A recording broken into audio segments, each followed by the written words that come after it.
So, what if I told you that making money, or really getting anything you want in life, has almost nothing to do with what you do and everything to do with what you think?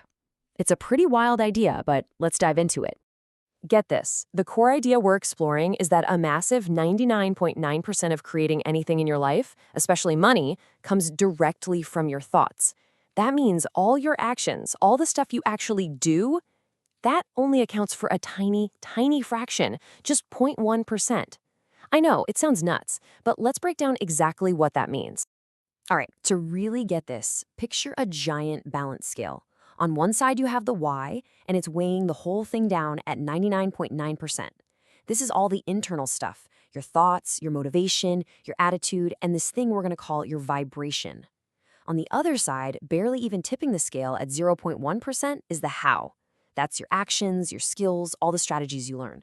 See, the secret isn't in finding the perfect technique. It's all about mastering what's going on in your head. So let's unpack this 99.9% secret. How does it actually work? Well, think of your brain like a broadcasting tower. It's constantly sending out a signal, a vibration, that's based on whatever you're thinking and feeling the most. In the universe, well, it doesn't just hand you cash. It responds by sending you the people, the situations, and the events that are a perfect match for the feeling you're broadcasting. Okay, so if you want to put this to work and start attracting money, this brings us to the very first, most crucial step. You can't be fuzzy about it. You have to start by getting crystal clear on exactly what it is you want. What's really cool is you've got a few ways to do this. You could pick a super specific number, like, I want $10,000 a month. Or you can go a bit more general, something like, I just want enough money to take the pressure off. Or, and this is a big one, you can just focus on a feeling. I want to feel financially secure. Here's the key though. Whichever one you pick, when you think about it, it has to make you feel good. If it brings up stress or doubt, you haven't found the right one yet. And that leads us to a golden rule you absolutely cannot break. You have to think about what you want, not what you don't want. See, your mind and the universe, they focus on the subject of your thought. So if you're sitting there thinking, I don't want to be in debt, what's the subject? It's debt. You're literally sending out a signal for more of the very thing you're trying to get away from. This is a perfect example of what I mean. Thinking, I don't want financial pressure, just keeps your mind locked on financial pressure. The vibration you're sending out is all about lack and stress. But watch what happens when you just flip it. I want to feel financially secure. Suddenly, your entire focus, your whole vibration shifts to security, to abundance, to freedom. And that is what the universe can then start to match. All right, so you've defined your desire and framed it positively. Now we get to the second secret ingredient, and it's a big one: focus. A casual wish just isn't going to cut it. If you want to generate some real power, you have to concentrate all your mental energy on one single primary goal. This is called your chief aim. It's a term Andrew Carnegie actually taught Napoleon Hill, and the idea behind it is so simple but so powerful. You literally become what you think about most of the time, right? If your thoughts are scattered across 10 different things, none of them get enough juice to actually happen. Now, this idea completely challenges that popular advice we always hear about living a balanced life.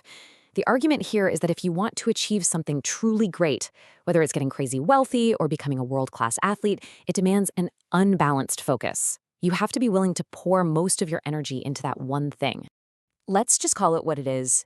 This kind of focus, this chief aim, it really requires an obsession. And I know that word can sound a little intense, but we're talking about a magnificent obsession here. It's about broadcasting your desired vibration with so much power and for so long that the universe has no choice but to respond in a big way. So, what does this kind of healthy obsession actually look like? Well, it means that goal is just always there, in the back of your mind. You have this burning desire for it. You find yourself talking about it all the time. You're practically living it and breathing it. And you start anticipating it like you know for a fact it's already on its way. That's how you keep that powerful signal going. So you're obsessively thinking about your goal, you're feeling amazing about it. Then what? What happens next? How does all this intense mental focus actually turn into stuff in the real world?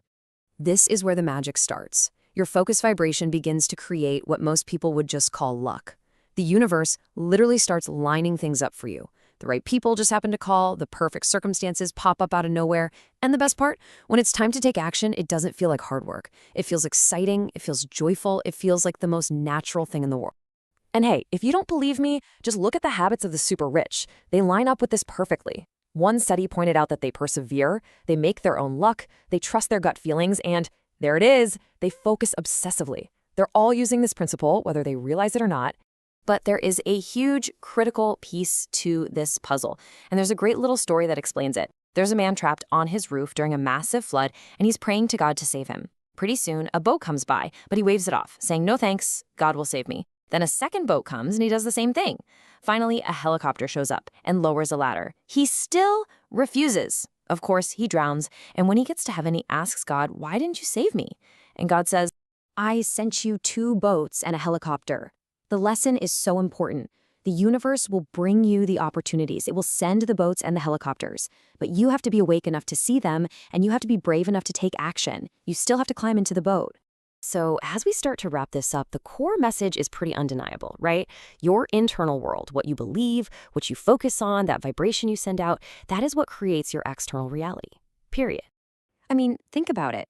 Andrew Carnegie, one of the wealthiest people in history, gave this secret to Napoleon Hill.